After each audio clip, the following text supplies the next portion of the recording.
I needed to tell this story clearly. I needed to write it, and then I needed to share it. This is Daring to Tell, the podcast where writers read a true story of personal daring. Then we talk about writing and life. I am Michelle Rado. Nothing's gonna make me brave. And nothing's gonna make me brave. Nothing's gonna make me brave except doing what makes me scared. One of the biggest questions that comes up in most of the memoir classes that I've been in is the one about that critic-editor voice in our heads, the one that stops us before we even start. Oh, she says things like, "You can't say that," or "What if so-and-so were to read this?" It's usually not that we can't imagine 1,000 people reading our words. It's more that there's just one or two people that loom over us. How dare you, they may say. How dare you speak those words? Maybe we fear something much more threatening. Revenge, retaliation, retribution, bad karma. Or maybe the fear of something as seemingly small as a hurt look on someone's face, and a deepening spread of some malignant silence. Better to hold hurt than to inflict it. One piece of advice I've heard on this topic before is from Ann Patchett on a podcast she was on one time.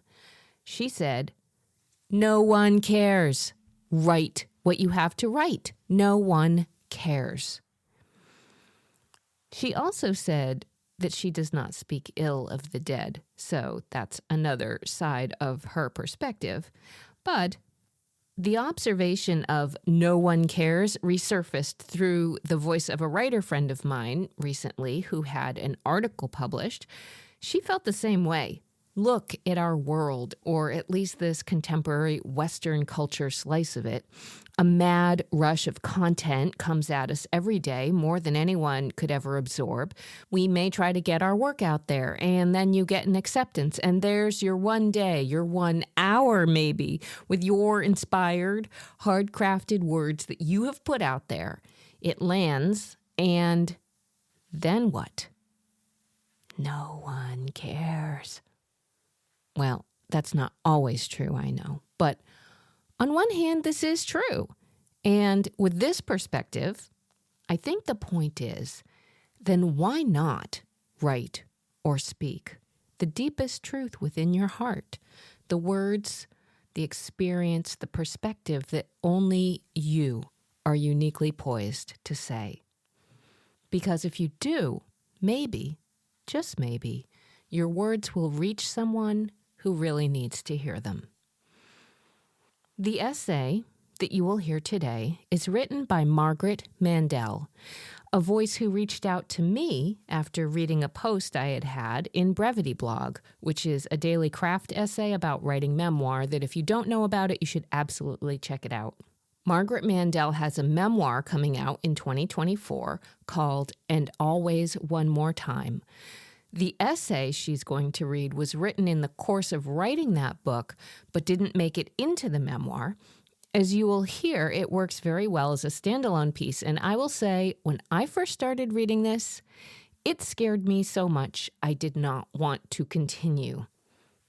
The last time that happened to me, I was about 12 years old and decided I would start reading Stephen King's The Shining. I'm not sure why I decided that, but I quickly just stopped. I never finished that book, but I did make it to the end of Margaret's essay, and I was glad that I did.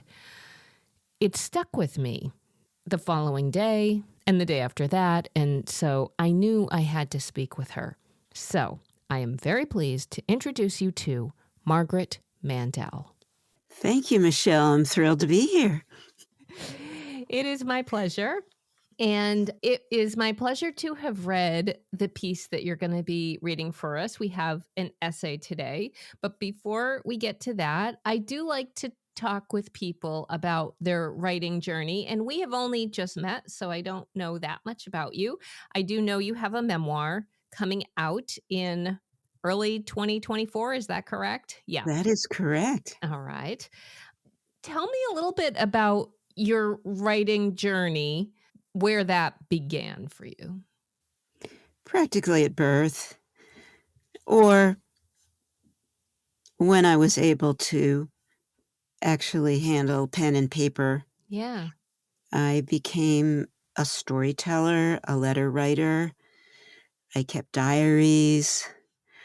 I wrote poems. I wrote songs, song lyrics. Oh, nice. I just always loved language and words, but I never worked professionally as a writer, as a creative writer, a copywriter, or any of the writing professions.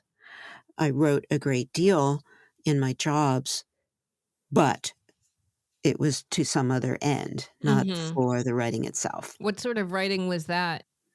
I was a director of admission for a prep school for 20 years, and I had to write many, many reports, acceptance letters, rejection letters. I got very, very good at acceptance and rejection letters. That's an important skill. Very. Yeah. The rejections are especially hard. Rejections took me 10 times as long as the acceptance letters, even though they were just 1 page, and the Yeah. acceptance letters were like 5 pages. Yes. I sweat over every rejection thing I ever write. Yes. Yes, we don't like to say no. We don't like to hurt people's feelings. I know. Because we know what it feels like when we get that rejection. I know. We do. We know.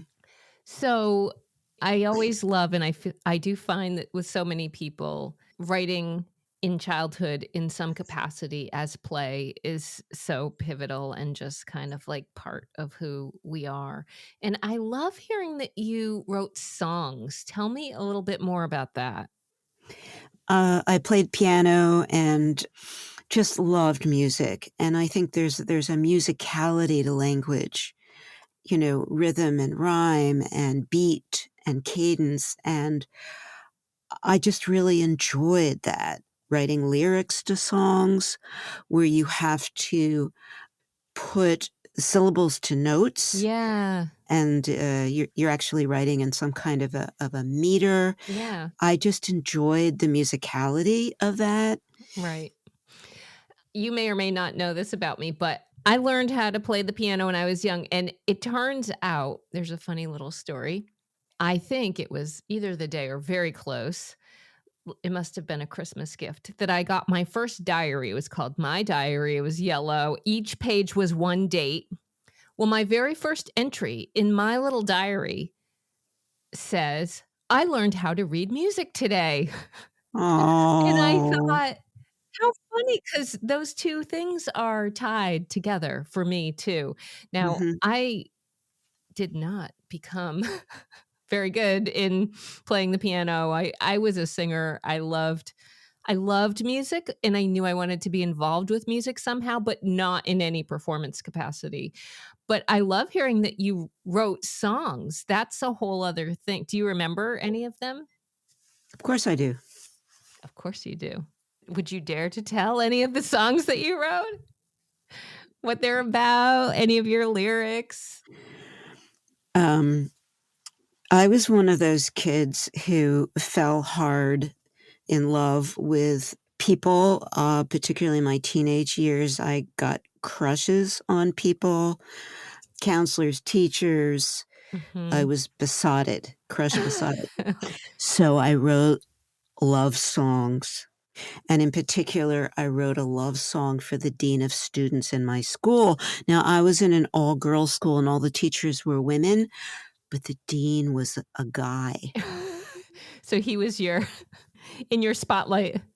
And I decided he was there for me. Mhm. Nice. That's So great. I wrote this song but then I performed it in the auditorium, accompanying myself on the piano. Wow. So I sang this song and, like 40 years later, 50 years later or more, my classmates still remember it. They remember the words. We sing it together.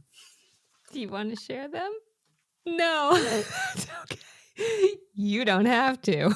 That is not what you are here to divulge today. So that is totally fine. And I just love that story. That is great. So do you play the piano still?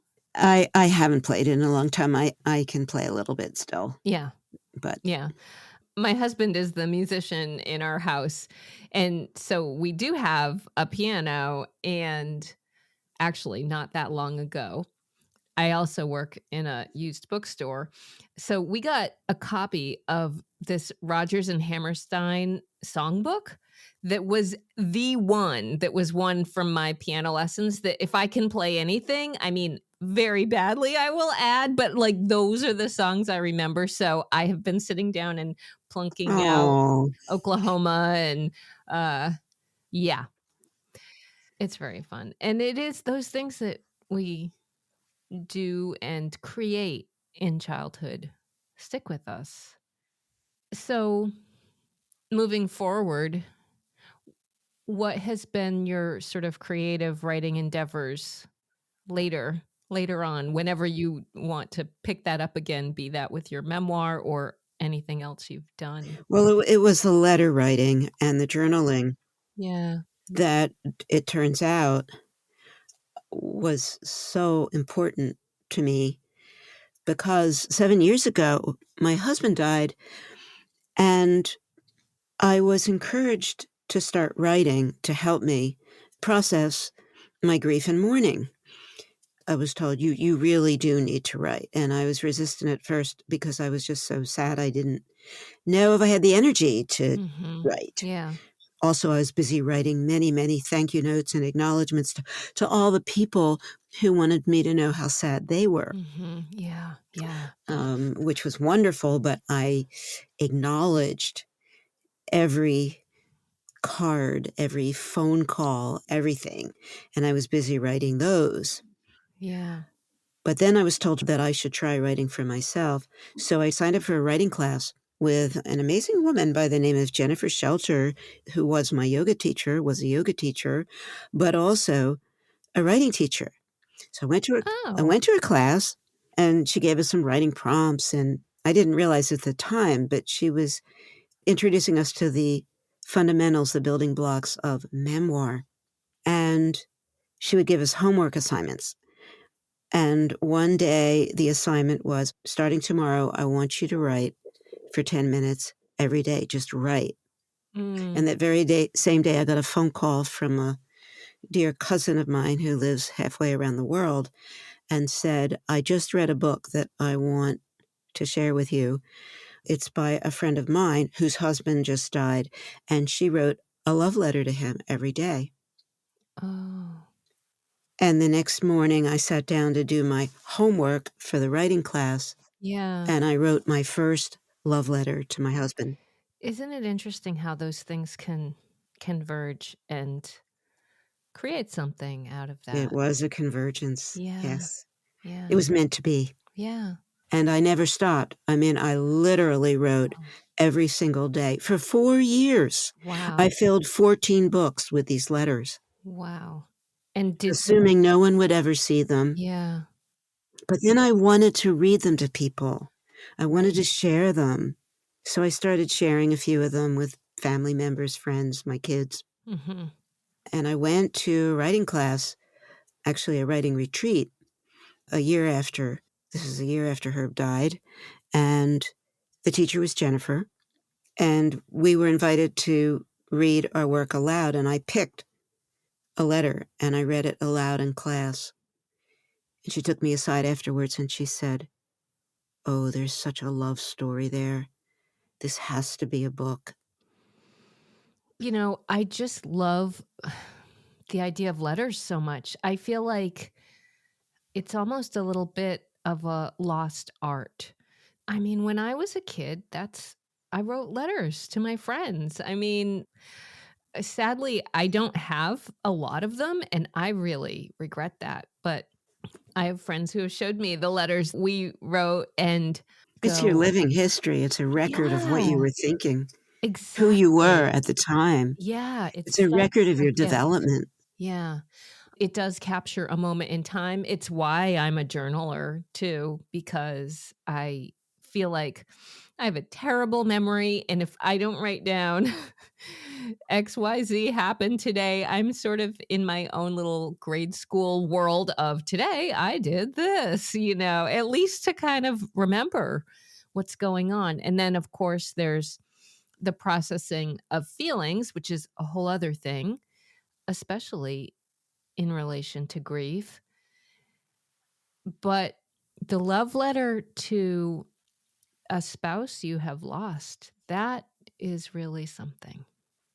Were they the same length every day? I don't know why I'm curious about the length, like, were some very short? So great.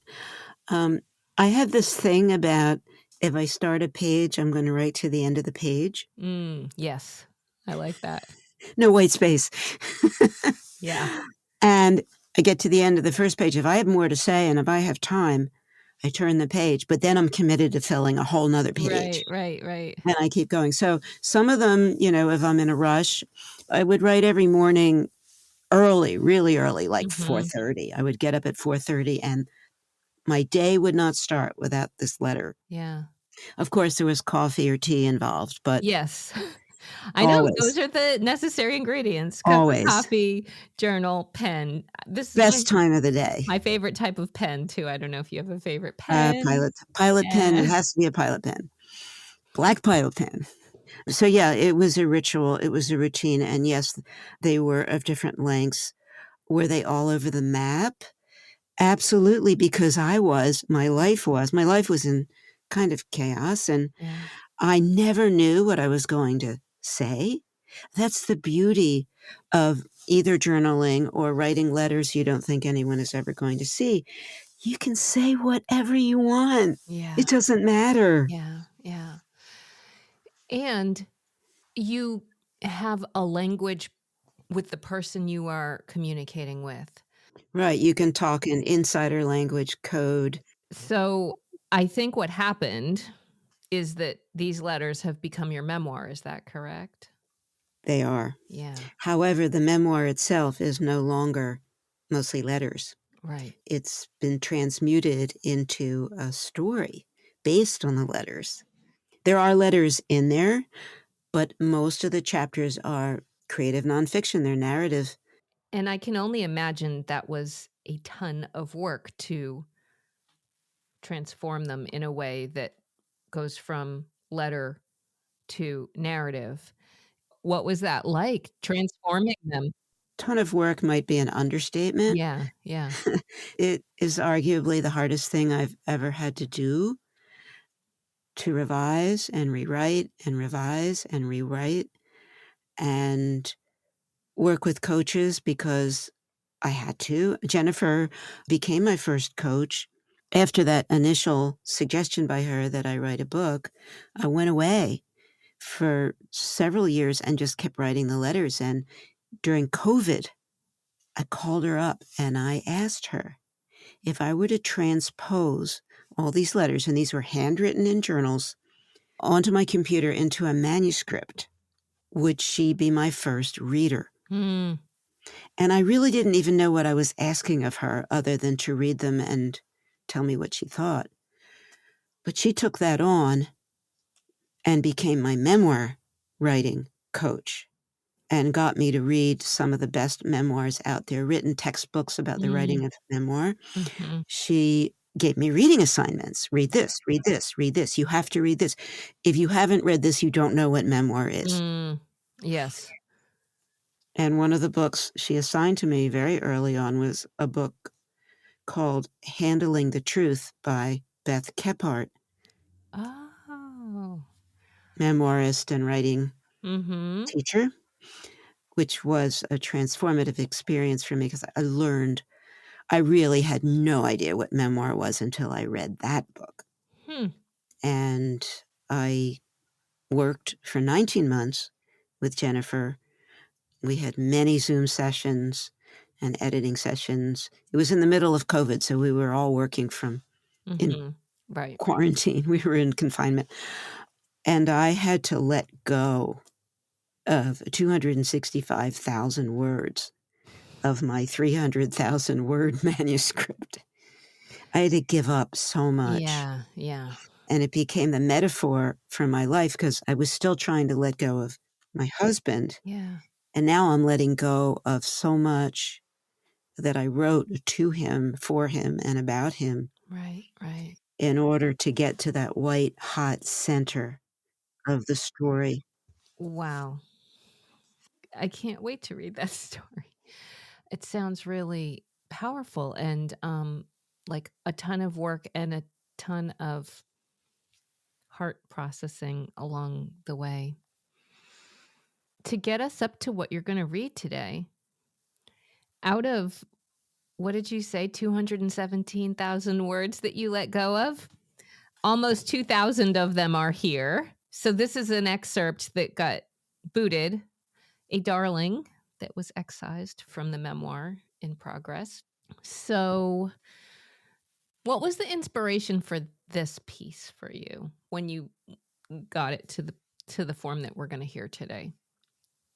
Well, this piece was just it was an entry in my journal about something that happened to me and was happening, in real time as I wrote about it. So, I would go in every day and describe what was going on. The story that I'm going to read today, it was an event that happened 3 years after I had already been a widow. I had already been through so much. I actually, at the time that this happened, I thought I was kind of doing pretty well. Um, Just when we feel like, I thought, I'd come through and I was gonna be yeah, okay. we're on I thought I was firm gonna be ground. okay. Yeah. Firm ground, just when you think. So this happened and I of course wrote about it, so it was in the letters, but it was also kind of a standalone story. It didn't have to be part of anything bigger or part of a memoir. It sort of stood on its own terms. It was okay that it could be a book adjacent essay as opposed to in the book, Right, right. but it happened. And I wrote about it and I reflected upon it, and some of my reflections were then incorporated into the story. So as it was happening, I was thinking things. Yeah. I was observing my own responses and my own behavior and my own thoughts, Mm-hmm.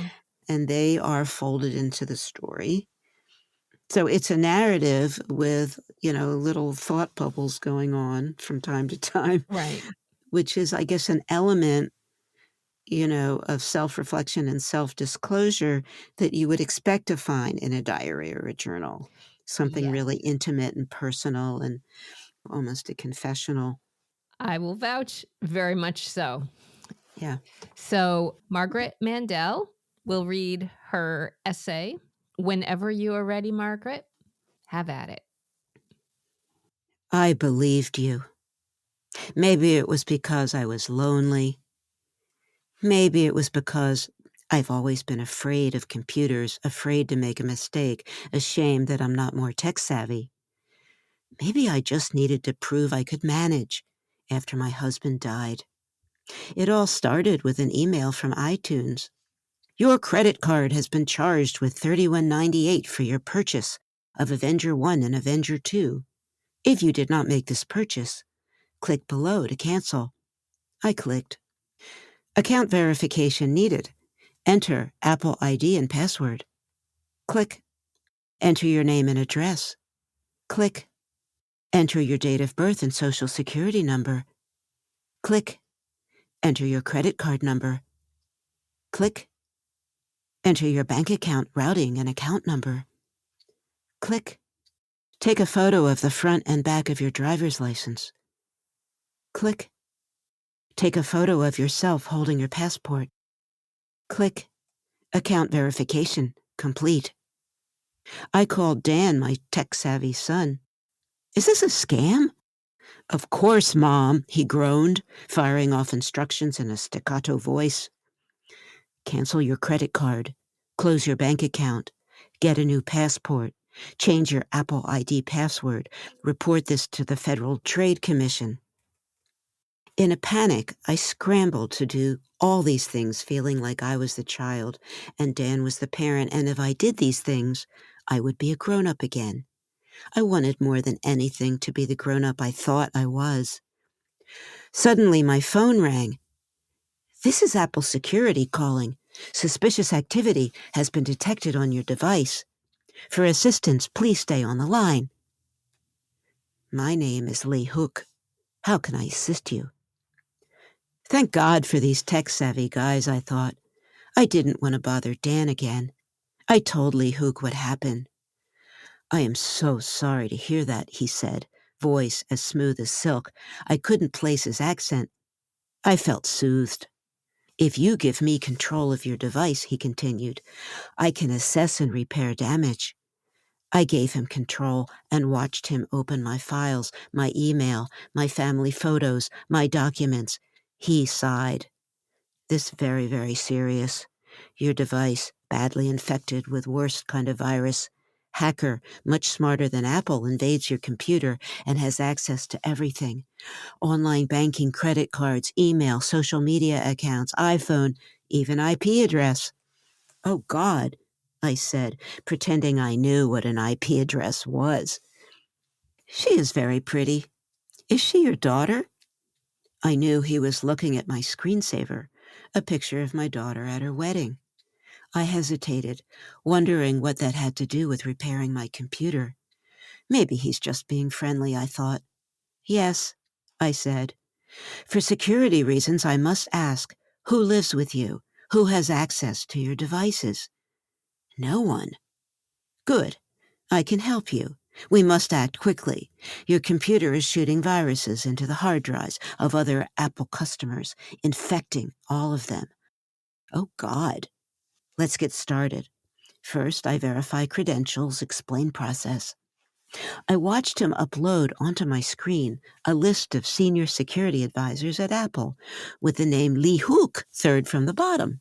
"That's me," he said, swiping the cursor along his name. I saw the familiar Apple logo at the top of the page. I wondered what he looked like. I watched him upload a sequence of scans with repeating spikes. The graph was moving across my screen in real time, like my husband's EKG the day he died. "Each spike is a virus infecting your computer," he explained. "We use these diagnostics to pinpoint and remove virus." I saw so many pointy spikes, dozens, piercing the top of the graph. They kept getting closer together. I watched him upload a mugshot of a criminal hacker with the word Interpol at the top of the page. His face looked jowly, head shaved, eyes menacing. The print under the photo appeared to be in Russian. "We're looking for this guy," he said. "He is wanted all over the world." "Is that guy in my device?" I asked, shuddering. "Is he working from Russia?" "Don't assume. International criminals can operate from anywhere. But don't worry. Apple will block, hacker, and diagnose and remove these powerful viruses. We require special tools, which can only be found encoded on back of Google Play cards." "On the back of what?" I thought I could hear him rolling his eyes. Am I the only one in the world who doesn't know what a Google Play card is? "I show you," he said. He uploaded a picture of a Google Play card onto my computer screen. "You must get into your car right away." "Seriously? Get in my car?" "And drive to nearest supermarket to purchase 2 $500 Google Play cards." $500? $1,000? "Apple will reimburse you as soon as work is done," he said, reading my mind. "Okay," I said. He showed me where I lived on Google Maps, with directions to stores in my area that sold the cards. Wow, he really knows my neighborhood. I grabbed my car keys and ran out to my car. Keep me on phone, he said as I pulled out of the parking lot, following the GPS directions to the supermarket. And do not tell them why you want card, or they charge you more money. As soon as you leave store, take coin, scratch back of card, and read numbers to me. Okay, I said, hoping I could find the cards once I entered the store. They were next to the batteries. Outside, I read him the numbers. He repeated them back to me. Good, he said. Our technicians will get to work. I'll call you tomorrow. The next day, he called at 1 p.m., 10 a.m. in Cupertino. I knew where Cupertino was. My son Dan went to college near there. Gorgeous campus. I miss my son. Talking to Lee Hook was like talking to Dan without bothering him. For the rest of the week, I waited expectantly for his 1 p.m. call and the latest virus scans. Hi, it's me, he said, sounding like an old friend. We're getting closer.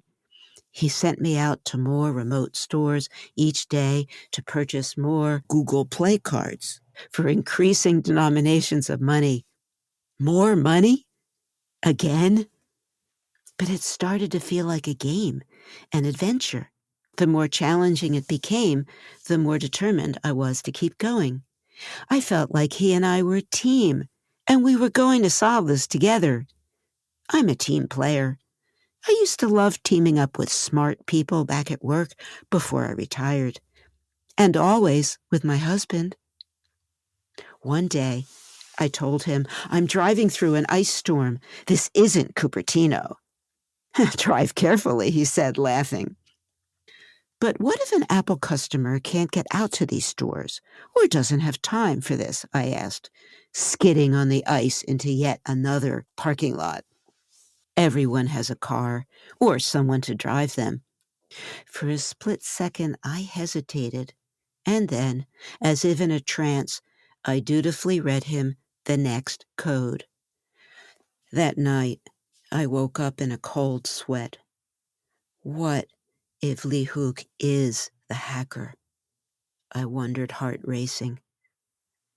Unthinkable, I told myself, rolling over and willing myself back to sleep. Codes are working to remove viruses, he said the next day, but more codes are needed. There are new viruses, he said, uploading another scan. Remember, do not tell anyone what you are doing, because hacker can see your texts and emails. I won't. I was too embarrassed to tell anyone anyway. Every day, I lined up the receipts along the dining room table from one end to the other in chronological order, by date of purchase, by store, and which credit card was used, keeping track of my expenditures on little Post-it notes. Apple will reimburse you when work is done, he said again, and showed me another scan, spikes getting shorter, less piercing, more elliptical in shape, farther apart. On Friday afternoon, he said, I'll call you on Monday. I welcomed the time off. My boyfriend John came for dinner. There's no place for me to sit, he said. I can't move these, I explained. A virus has infected my computer. I need to keep track. So far, I've spent $16,000, and the hacker is still in there. I can see it on the diagnostic scans, but I can't discuss it with you for security reasons. I suggest you call Apple directly and verify your expenditures, John said. No need, I said. I've got this, I thought. We ate our shrimp gumbo side by side, cramped at a small corner of the table. On Wednesday, I told Lee Hook, I can't use my credit cards anymore. I've spent $21,600 and maxed out on my credit limit. When will this work be done? Soon, he said. Use your debit card now. He sounded impatient, distracted, less friendly. Okay, I sighed. This game wasn't fun anymore. Suddenly, the call was disconnected. I didn't have a number for him because he always called me, said he was on a secure line, encrypted so the hacker couldn't see. I looked up the number for Apple support on the official Apple website and called it. I asked to be connected to technician Lee Hook, who, I explained, was working inside my computer to remove viruses, sending me out to buy Google Play cards.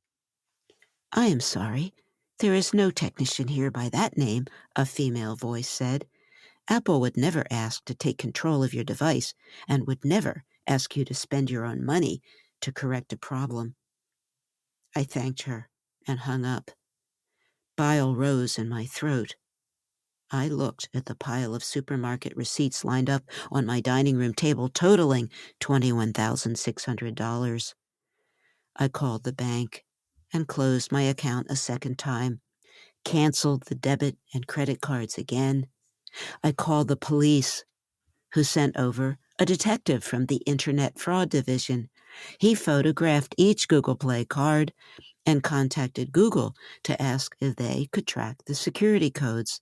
No, Google told the detective, once the cards leave the store, they are just like cash. The detective took my laptop to the forensics expert to look for evidence. He called the next day. The hacker left without a trace. He said, "Come, pick up your laptop. I'm afraid there's nothing more we can do." I picked up each painstakingly recorded transaction, along with my spent Google Play cards, and stacked them in a box, away in a closet. The dining room table looked naked. Lee Hook was indeed smarter than Apple, just as he told me.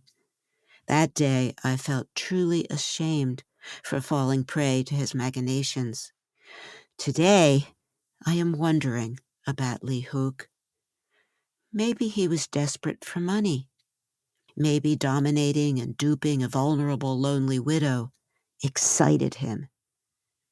Maybe it was just a game. I'll never know.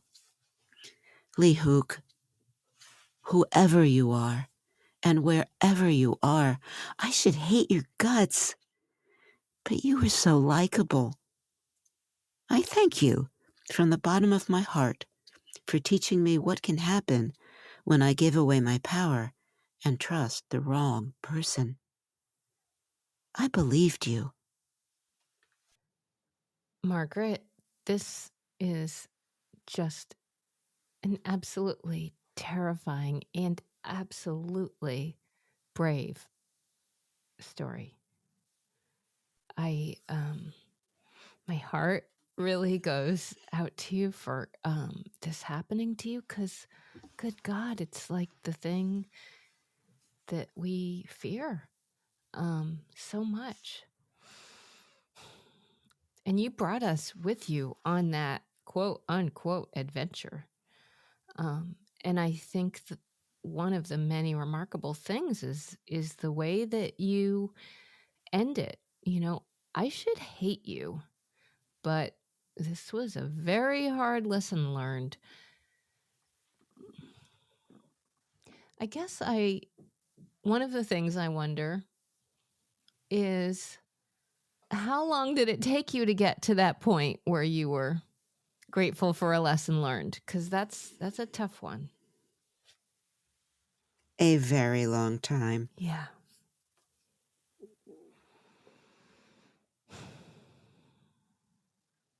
I am so sorry that you went through that.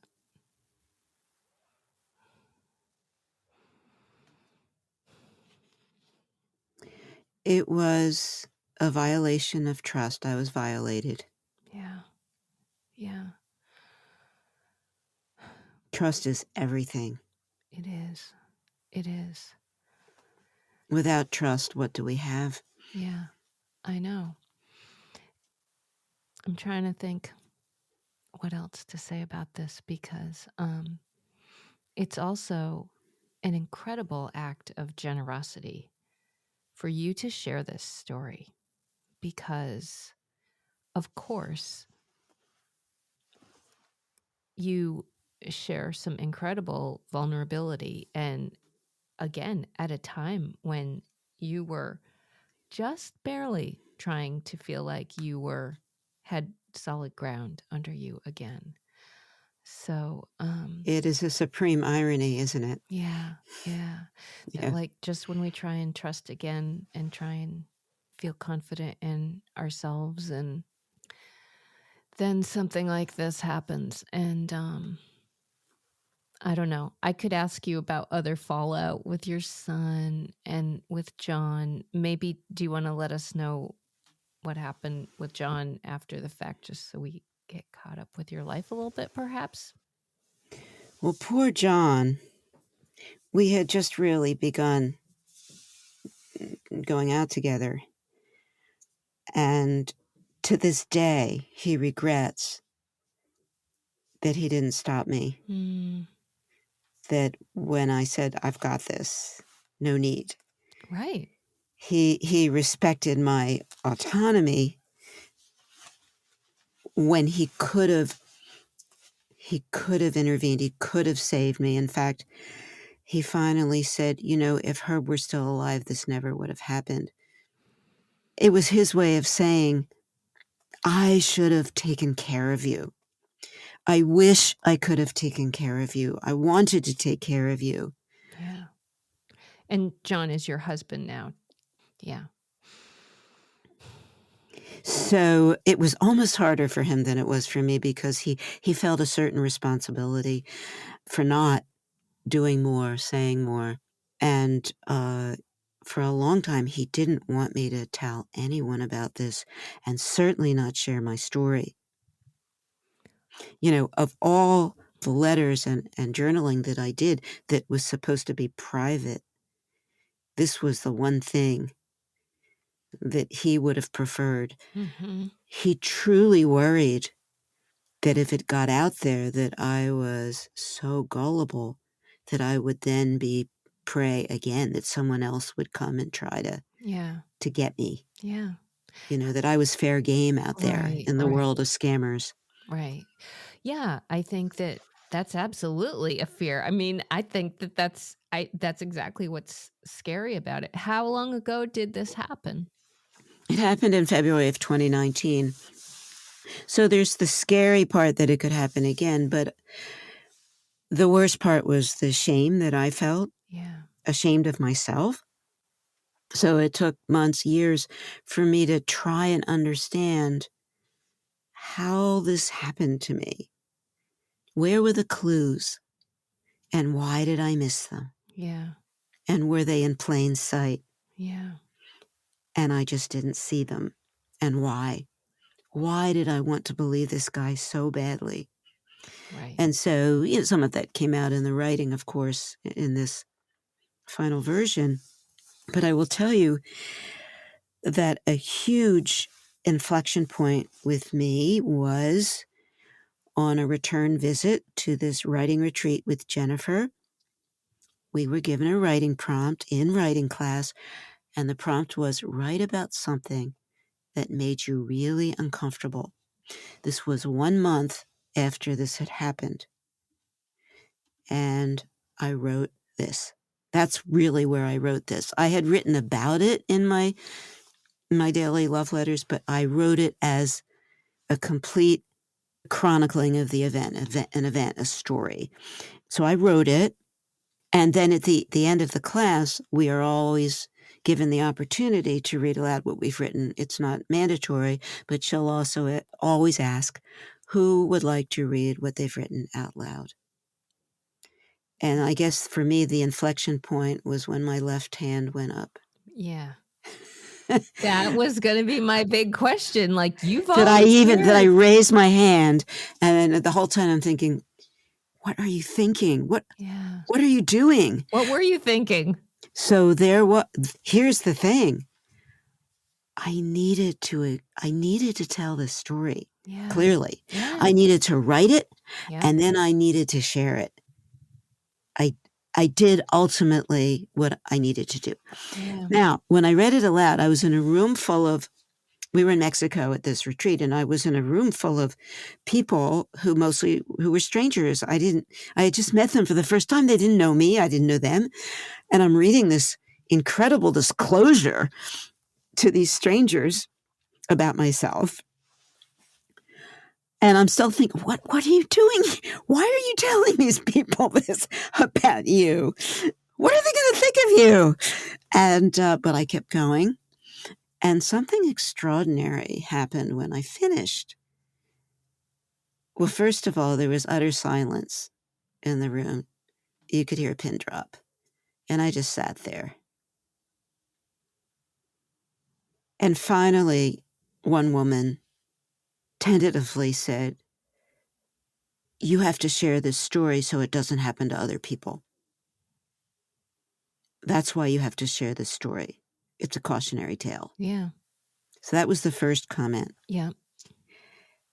A few minutes later, the class was over and we're all filing out of the room. And this sweet woman comes up and almost whispers in my ear, "It's only money. It was only money. It's just money." God, I needed to hear that. Yeah. What a gift. Third woman, I didn't know her. I didn't know who she was. Stops me a few minutes later and says, "You do know that because you wrote that and read it aloud, you're already healed." Wow. What did you think of that?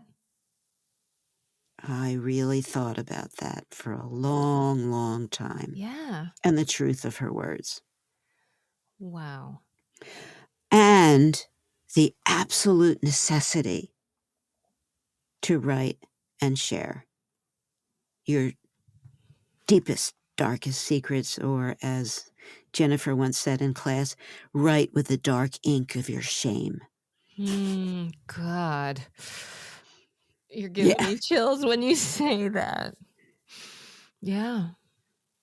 And to not do that makes us all sick because we keep it inside and it just eats away at us. Yeah. So, yeah, to heal, you've got to get it out. I'm speechless. that so encapsulates in a really tight and sharp way what I instinctually gravitate to all the time and try and get at with what I do here on this podcast, which is to ask people to tell this stuff, because that in itself also is, it's not the cautionary tale, it's the model to try and follow, to have the bravery to write it down. I think it's a two-part process because you nailed it. It's like, first I have to write it down, then I have to tell it. And those things can't happen until you're ready. And so that third woman,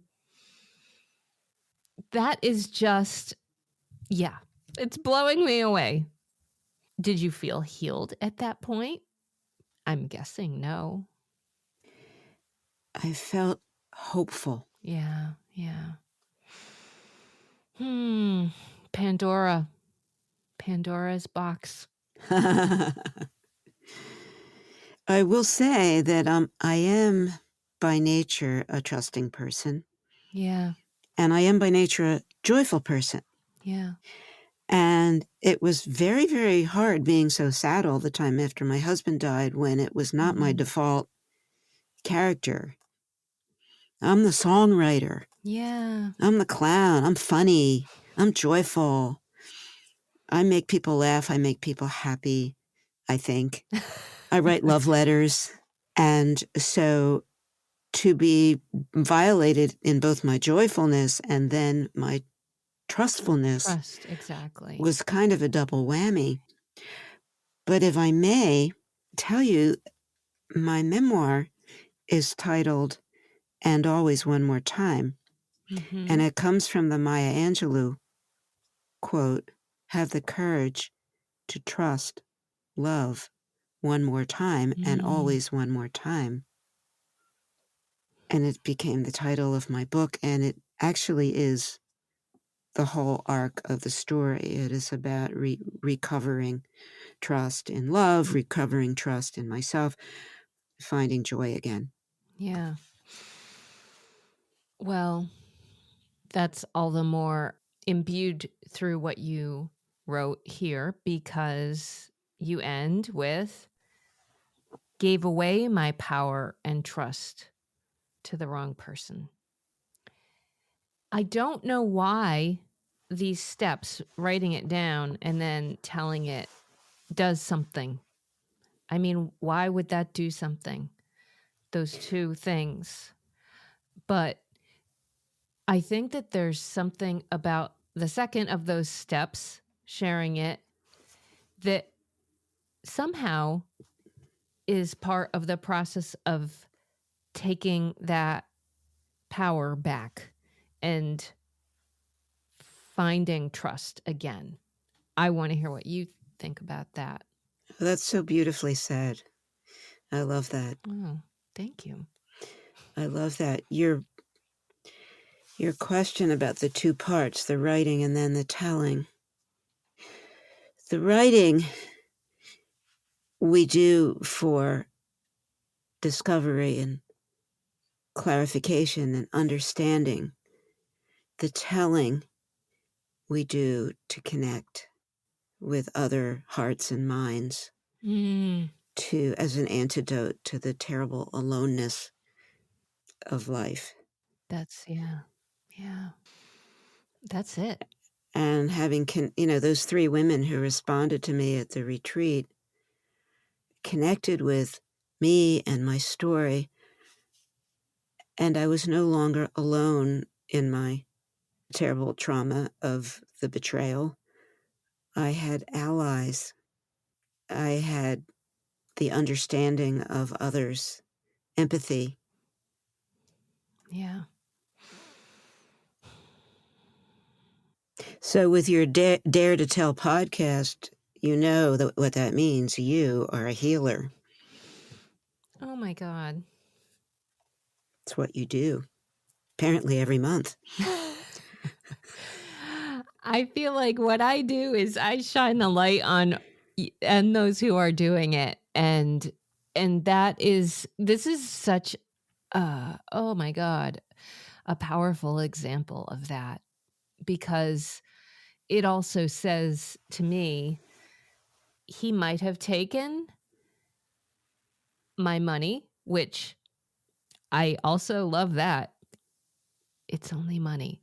Now, it's also not to say that that's nothing. Like, that's a lot of money to lose. Obscene. It was an obscene amount of money. Yes. We need to acknowledge that. An obscene. What could you do with that amount of money if you still had it? Yeah. It was obscene. And it was incremental. It was like the frog in the boiling pot of water. Yeah. It's happening so gradually. Right. The frog boils and dies. Yeah. It was like that. It was like sunk costs. I couldn't stop. I'd already invested so much. I know you start going, but the power of taking it back, of telling the story, is reclaiming your joyfulness and your trust. And my guess is you have a bit of a different radar about these things these days. Yes, I learned my lesson. Oh, God. And of course, we don't learn from our successes. We learn from our failures. Don't we? All those little adages that come So back. that was my big failure, and I learned so much. Lessons we really would rather not learn. Right, exactly. Yeah. But there was so much more to it than that. I mean, God, just beautifully, powerfully written and shown through the bravery of telling, because it is more than the cautionary lesson. And it takes a big, strong soul to do all of those steps. Thank you. Thank you so much. Another question, something you had mentioned to me that I was curious about, more in the craft category of writing this, when we had a initial conversation. You were talking about getting back into the mindset of where you were when this was happening to you so that you could go back and write it. And I just want to hear you describe that, because I think that that's one thing I will say I struggle with, is we feel like we learn a lesson and then you're like, let's just keep moving forward. We don't need to go back and immerse ourselves in what that felt like then. But in order to tell the story effectively, you had to remember what it felt like. That is such a beautiful description of what all memoir is. Literally feeling it in your kishkas, in your body, feeling the fright, maybe even the revulsion, whatever it is was going on physically, emotionally, as well as, intellectually. I did have to re-experience the bile rising in my throat, that sick feeling, that racing of my heart when I had that thought, what if Lee Hook is the hacker? What if he is the hacker? And yet he was telling me the entire time, I'm the hacker. Don't assume I'm in Russia. I could be anywhere. Yeah. I'm smarter than Apple. Did he ever work for Apple? Was he once an Apple employee stealing all their secrets? How to get into my computer?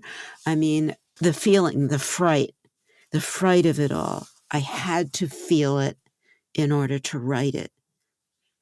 Yeah. I had to feel the shame. I had to feel even my embarrassment. My embarrassment with John, my embarrassment with my son. Oh, I so didn't want to appear anything less than completely in control and competent in front of my child. The business about who's the parent, who's the child. Right. And I'm the only parent he has left at this point.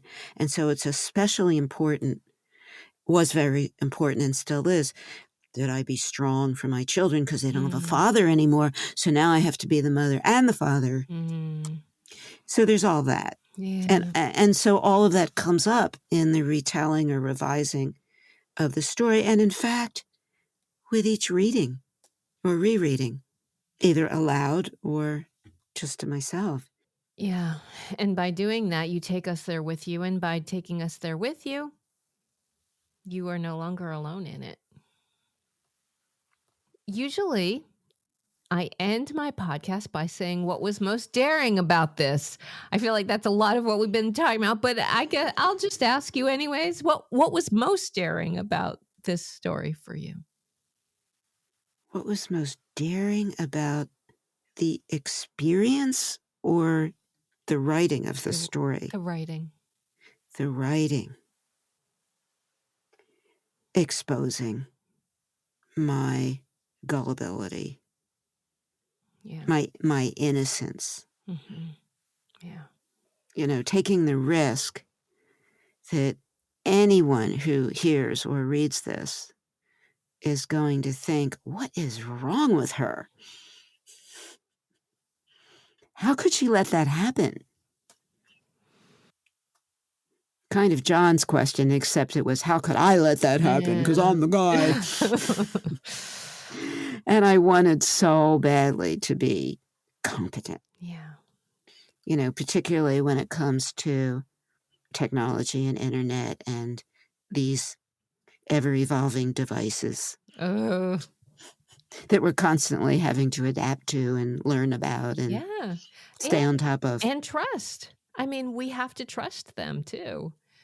Yeah, and we have to trust our own ability to figure things out and learn along the way. Yeah. Yeah. You know, it's obvious that I wasn't born yesterday. I've lived most of my life before computers and the internet and Apple computers even existed. And so, you would call me a late adopter, whatever it's called. Right.